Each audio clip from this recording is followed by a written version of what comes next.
কিন্তু আমরা তো মমতা বন্দ্যোপাধ্যায়ের সৈনিক। আমরা তো, আমি, তরুণ, সুশীলা বৌদি, আমরা মমতা বন্দ্যোপাধ্যায়ের সৈনিক, আমরা মমতা বন্দ্যোপাধ্যায়ের রানার।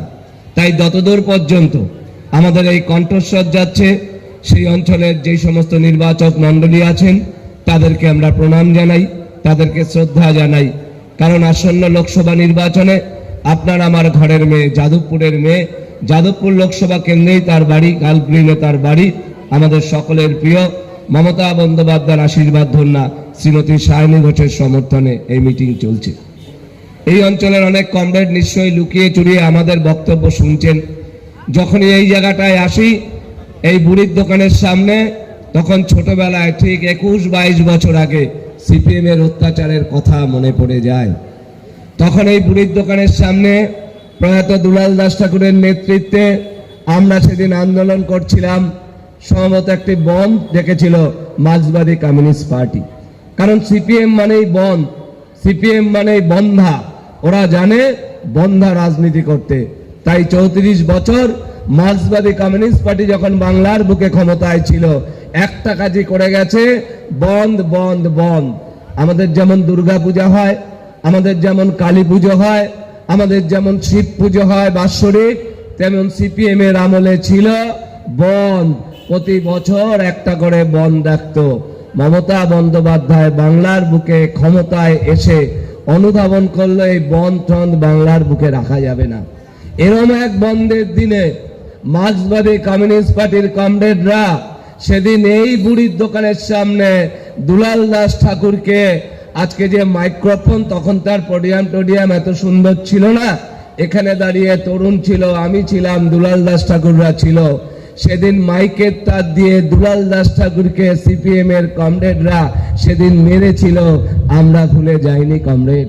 সেই কমরেড হয়তো আমার বক্তব্য শুনছেন, আমি জানি সেই কমরেড আমাদের বক্তব্য শুনছেন। আমরা তাদের জেলের ঘানি টানাতে পারতাম। দুলাল দাস ঠাকুর যখন 106 নম্বর ওয়ার্ড থেকে পৌর প্রতিনিধি হলো, তার প্রথম কাজ হয়েছিল যে সমস্ত কমরেডদের বিরুদ্ধে মামলা ছিল, তিনি স্বতঃস্ফূর্তভাবে সেই মামলাগুলো তুলে নিয়েছে, সেই কমরেডদেরকে মুক্তি দিয়েছে। তারা আজ মুক্তি লাভ করেছে। এটা তৃণমূলই পারে, এটা মমতা বন্দ্যোপাধ্যায়ের দল পারে ক্ষমা করে দিতে। আমরা সেদিন ক্ষমা করে দিচ্ছিলাম। আমরা যেদিন সেই মামলা যদি না তুলতাম, সেই কমরেডরা আজও জেলের ঘানি টানতো। আমরা বলেছিলাম, না, তুমি অন্যায় করলে আমি অন্যায় করতে পারি না, তুমি পাপ করলে আমি পাপ করতে পারি না। এটা শিক্ষা মমতা বন্দ্যোপাধ্যায় আমার দেয়নি। তাই আজকে তৃণমূল কংগ্রেস এই বাংলার বুকে ক্ষমতায় আছে। একদিকে বিমান বসু, আরেকদিকে অধীর চৌধুরী। আহা, কংগ্রেস আর সিপিএম এক হয়ে গেছে। আমরা তো ভুলে যাইনি।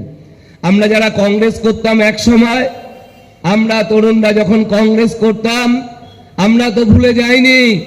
এই বুড়ির দোকান, এই হালতুর মোড়ে, ওই 4 নম্বরে বিভিন্ন জায়গায় সিপিএম এর কমরেডরা বড় বড় করে লিখেছিল, গলি গলি মে চোর হ্যায়, রাজীব গান্ধী চোর হ্যায়। আমরা বলিনি, মার্ক্সবাদী কমিউনিস্ট পার্টি কমরেড বলেছিল।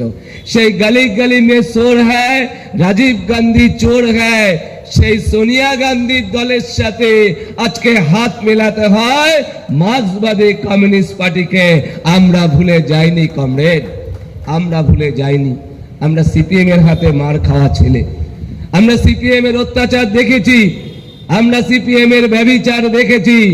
এখন বলছে সিপিএম আর কংগ্রেস এক হয়ে গেছে। আমরা তো ভুলে যাইনি। আমরা তো ইন্দিরা গান্ধীকে ডাইনি বলিনি। বড় বড় নখ এঁকেছিল করা রাস্তার মধ্যে, বড় বড় করে নখ এঁকে সেদিন সিপিএম এর কমরেডরা বলেছিল, ও হাত রক্ত চোষার হাত, ও হাতে ভোট দিও না।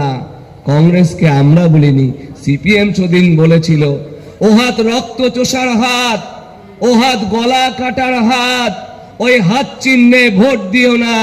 সিপিএম সেদিন এই 105 ওয়ার্ডে বলেছিল, সেই সিপিএম আজকে বলেছে, মা সোনিয়া তোমার আঁচলের তলায় একটু জায়গা দাও, নালে তো আমাদের জায়গা নেই। আমরা করতে পারি না, আমরা করি না। আমরা সিপিএম এর দ্বারা অত্যাচারিত হয়েছি, আমরা সিপিএম এর দ্বারা আমরা বঞ্চিত হয়েছি। আজকে আমাদের এখানে সিপিএম এর একজন ক্যান্ডিডেট দাঁড়িয়েছে, তিনি দাঁড়াইছে 106 নম্বর ওয়ার্ডে চলে যান, সে নিজের পাটেই হারে।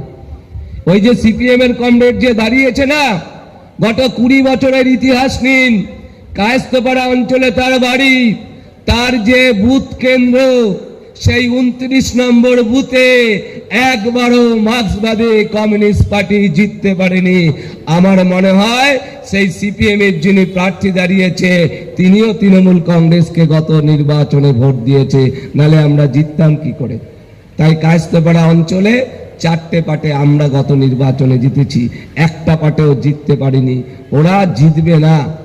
কেন সিপিএম কে ভোট দেবেন বলুন, কি দিয়েছে? কেন বিজেপি কে ভোট দেবেন বলুন, কি দিয়েছে বিজেপি? আপনাকে 10 বছরে আচ্ছে দিনের স্বপ্ন দেখিয়েছে, আচ্ছে দিনের স্বপ্ন আমার আপনার ঘরে পৌঁছায়নি। আমার আপনার ঘরে আচ্ছে দিনের স্বপ্ন সফল হয়নি। আমার মায়ের হাতে ক্ষমতা দেয়নি। মায়ের হাতের ক্ষমতা দাও মানে গ্রামীণ অর্থনীতির বিকাশ হয়েছে। গ্রামীণ অর্থনীতির বিকাশ হয়েছে।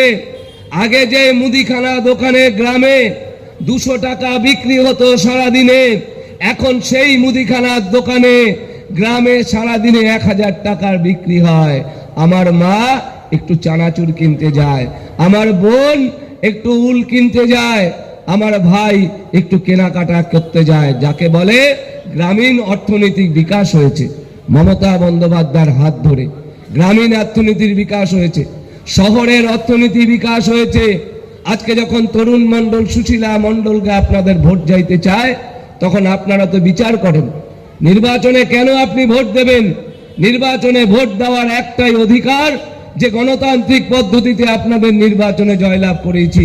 আপনি আমাকে কি দিয়েছেন? আপনারা 2010 সালে তরুণ মণ্ডলকে দিয়েছেন পরপর 2টো নির্বাচনে, তারপর আপনার সুশীলা মণ্ডলকে নির্বাচনে জয়লাভ করেছেন। প্রতিটা নির্বাচনে আমরা বলেছিলাম তরুণ মণ্ডলের হয়ে, সুশীলা মণ্ডলের হয়ে, এই অঞ্চলের মায়ের কাছে, বোনের কাছে বলেছিলাম আমাদের একটু ভিক্ষা দিন। সেই ভিক্ষা আমরা দিনের মাধ্যমে ফিরিয়ে দেব। আমরা আপনাদের ভিক্ষা ফিরিয়ে দিতে পেরেছি কিনা বিচারটা আপনাদের উপর ছেড়ে দিলাম। আপনাদের উপর বিচার ছেড়ে দিলাম। এই অঞ্চলের মায়ের হাতে আমরা অধিক ক্ষমতা দিয়েছি। গতকাল নির্বাচনে 19 তারিখের নির্বাচন, উত্তরবঙ্গ জুড়ে মহিলাদের সার্জিক্যাল স্ট্রাইক হয়েছে। সেই মহিলারা সার্জিক্যাল স্ট্রাইকে ওরা লাইনে দাঁড়িয়েছে, ভোটের লাইনে দাঁড়িয়ে বলেছে মমতা বন্দ্যোপাধ্যায় তুমি এগিয়ে চলো, আমরা তোমার সাথে আছি। অভিষেক বন্দ্যোপাধ্যায় আজকে রানাঘাটে গিয়ে লাখো লাখো যুবকের সামনে বলেছে মমতা বন্দ্যোপাধ্যায় তুমি এগিয়ে চলো, বাংলার যুবক তোমার সাথে আছে।